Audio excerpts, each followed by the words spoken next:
Mom taught me how to cook, clean, and sew. Dad taught me how to mow the lawn, fix a car. So they're telling me, look, you need to learn to do this stuff now, because we're not going to be around forever.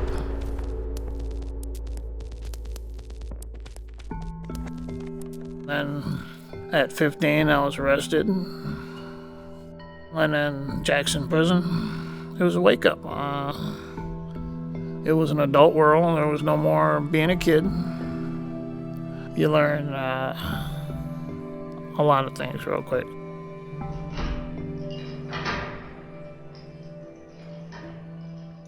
One incident at Christmas time, my niece was literally about this tall.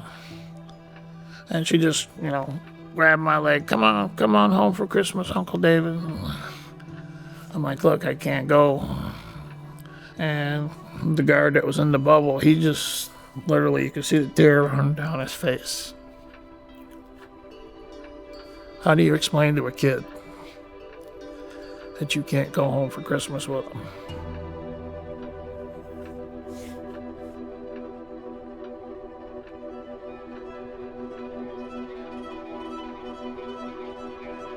You get hurt and you get attached to that male or, that person. You never know when they're going to go or you're going to go. I was transferred at least over 100 times. After a couple decades, I gave up on getting out and dealing with people. I just isolated myself until, I got that letter from Paula. I wrote him a card and I just encouraged him. I said, never give up hope. Always have faith and know that somebody cares on the outside. And I left it at that. It was just an encouragement card. And then I received this letter back from him, and it was so eye-opening to me that somebody could have gone that long without receiving a card or letter. This is the first letter that David ever wrote to me, and it's dated September 20th, 2016. Paula, hello, I received your card last night, and I wish to thank you for your kindness. To start, I'm 55 years old. I spent the last 40 straight years in prison. Yes, I was 15 when I was arrested, and no, I've never been out. I have no living family that I know of. I've not received a card or letter or made a phone call for the last 12 years, since July of '04. So my question to you is, who are you? How did you get the name, number, and address? I would like to be a friend by someone in the world, but I don't have very high hopes. Hope I hear from you soon. A friend? ? David. Writing Paula, that was the only outside communication I had. Kind of just didn't want to be a robot anymore, turning all of my feelings off. It's kind of hard taking down your walls that you build up after years, but that's part of a relationship, right? And building one. I think I just became more trusting of her because we talked just about anything that would come up. With me, I was just an open book. I just wanted to reassure him that I didn't judge him, that I viewed him as another human being that deserved a second chance.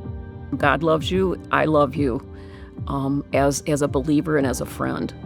I don't know if everything really changed dramatically other than I started believing in people again. When I began writing to David, he told me he had a life sentence without parole and probably was not ever going to come home. He had really given up hope. For 3 years of letter writing, that's what I believed too. So when he finally wrote to me and said he was having a parole hearing, I was in shock, and I knew that it was a miracle. I knew that it had to be God doing it to get him to come home or to even have a parole hearing. I go back and see my counselor the next morning because I thought it went pretty good. And he's like, oh no, you're not going anywhere. Well, an hour later, he calls me back and tells me I've got to find a home placement.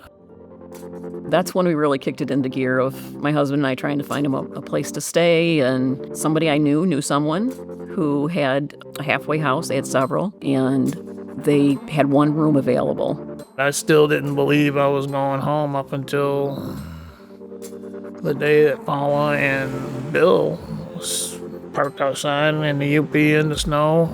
So he comes out with a coat and I think a bag with very few things in it. And I asked him, "Can I give you a hug?" So I don't know, I haven't hugged anybody in about 45 years. He worked so hard, he got his driver's license. He got his own job without going through me or any agencies.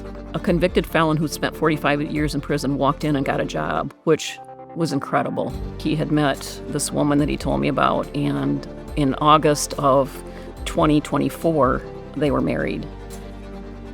I don't think I still have any real long-term goals other than to get a house for the wife and I. I'm not expecting a big, long timeline, but hey, every day is a blessing. When I look at somebody with a life sentence without the possibility of parole, like, what hope do they have? But if they can have one person on the outside that cares, it can give them just enough hope to go on another day.